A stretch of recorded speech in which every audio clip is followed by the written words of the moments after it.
2026 ခုနှစ်ဖေဖော်ဝါရီလပထမပတ်အတွက်တနင်္ဂနွေသားသမီးများရဲ့ကန်ဆာတာကိုဟောကြားပေးသွားမှာဖြစ်ပါတယ်။ဒီတစ်ပတ်ဟာတနင်္ဂနွေသားသမီးများအတွက်ဥဆောင်မှုပေးရခြင်းနဲ့ဂုဏ်တိတ်ခါတက်စေမြဲကာလဖြစ်ပါတယ်။မိမိရဲ့ဆုံးဖြတ်ချက်တွေကမှန်ကန်နေပြီးပတ်ဝန်းကျင်ပေါ်ဩဇာတက်ရောက်မှုရှိနေမယ့်အချိန်ဖြစ်ပါတယ်။စီးပွားရေးနှင့်အလုပ်ကိုင်မှာတော့အစိုးရနှင့်ပတ်သက်သောအလုပ်များအကြီးအကဲများနဲ့ဆက်သွယ်လုပ်ကိုင်ရသောကိစ္စများအထူးအောင်မြင်ပါလိမ့်မယ်။မိမိကိုယ်ပိုင်လုပ်ငန်းများလုပ်ကိုင်သူများနာမည်ကောင်းရပြီးဖောက်တဲ့အသည့်များရရှိတတ်ပါတယ်။အလုပ်မှာပြက်ပြက်သားသားဆုံးဖြတ်ရမယ့်အခြေအနေတွေကြုံရတတ်ပါတယ်။ငွေခွဲမရဖြစ်မနေပဲမိမိကိုယ်ကိုယုံကြည်မှုရှိလှုပ်ဆောင်ပါ။ငွေရေးကြေးရေးအနေနဲ့ငွေကြေးကအလွန်ကောင်းနေပါတယ်။လက်ရွှေမဲ့ကာလဖြစ်ပြီး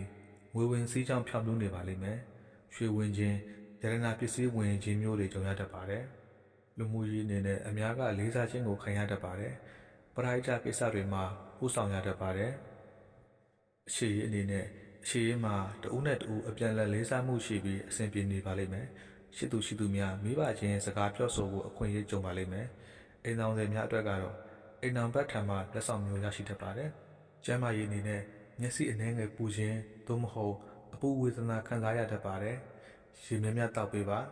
။အထူးသတိထားရမယ့်အချက်ကတော့